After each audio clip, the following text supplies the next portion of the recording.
All right, today we are diving into a skill that every single leader thinks they get, but honestly, very few truly master. And that's delegation. But look, this isn't just about clearing your to do list. This is about building a rock solid team, multiplying your impact, and yeah, maybe even getting some time back for the work that only you can do. Oh, we've all felt this, haven't we? That little voice in your head that says, it's just faster, it's safer, I'll get it right if I just do it myself. It feels like you're in control, but what's really happening is you're walking right into a trap. It's a trap that leads to your burnout and your team just stagnating. But what if there is a much, much better way? So here's our game plan for today. First, we're going to unpack what I call the delegation dilemma, why it feels so darn risky to let go. Then we'll look at the absolutely massive strategic payoff when you get this right. From there, it's all action, a 6-step blueprint, a practical toolkit you can use tomorrow, and finally, how to actually measure the incredible impact you're having. Okay, so if we all know delegation is good for us, why is it so incredibly hard to do in the moment?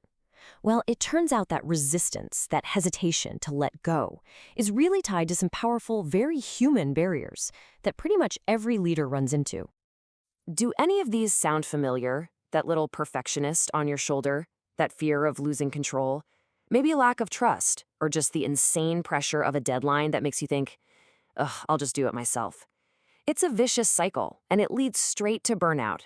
But what if breaking that cycle unlocks a huge strategic advantage? This is where we have to make a really fundamental mindset shift. You see, great leaders understand that delegation isn't about getting rid of work. It's about investing in their team. It's about changing your job description from being the chief doer to becoming the chief developer. And that changes everything. And you can really see the two different worlds here, right? On one side, you have bad delegation, which is just offloading tasks that creates bottlenecks and you're always focused on the short term. But on the other side, the good delegation side, that's about developing people. It's about building capacity. The whole goal shifts from micromanaging how they do it to being crystal clear on the outcome you need. That's a real investment. This combination of trust and support has a name. Researchers call it empowering leadership. And the studies are super clear on this. Just handing over a task isn't enough. It's when you combine that authority with real, genuine support, coaching, resources, being there for them, that's when you unlock incredible motivation, innovation, and performance. It's the authority plus the support that makes the magic happen. Okay, so we've got the why. Now let's get into the how. This 6-step blueprint is designed to take all the guesswork and anxiety out of delegation. It's a clear process you can follow every single time. So first, you select the right task.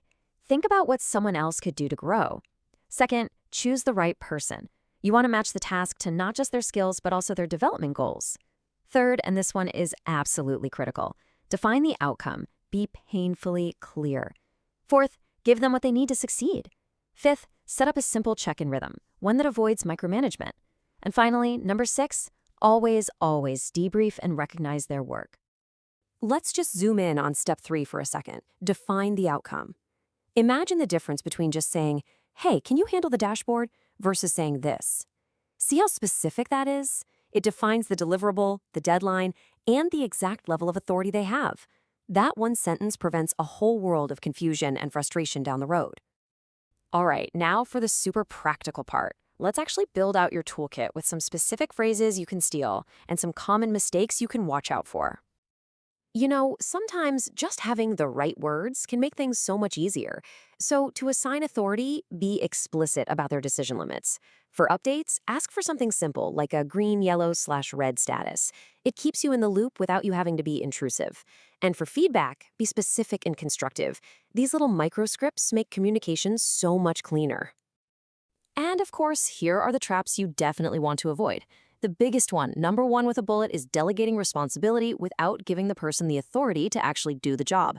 So frustrating for them. Also, make sure you're delegating meaningful work, not just the boring, busy work. Always close the loop with feedback, give credit where it's due, and for goodness sake, don't throw someone in the deep end on a stretch task without giving them the support they need. So you've started delegating. It feels good, but how do you prove it's actually working? How do you know it's worth it? Simple.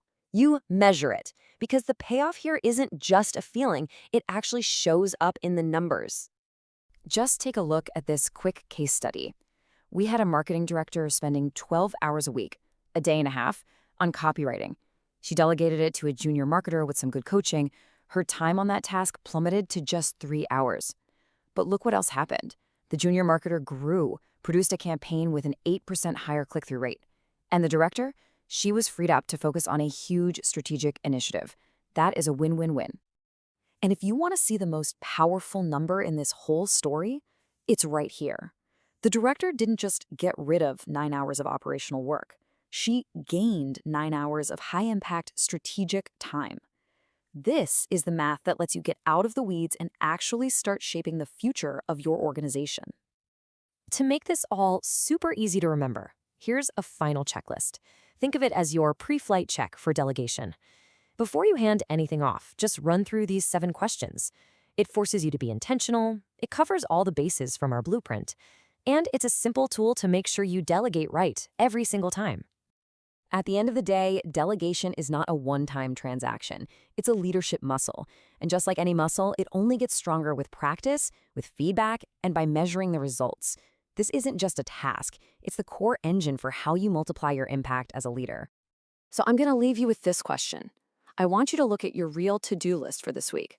What is one task, just one, that you can delegate, but not just to get it off your plate, to intentionally develop someone on your team, and in doing so, multiply your own impact? What's it going to be?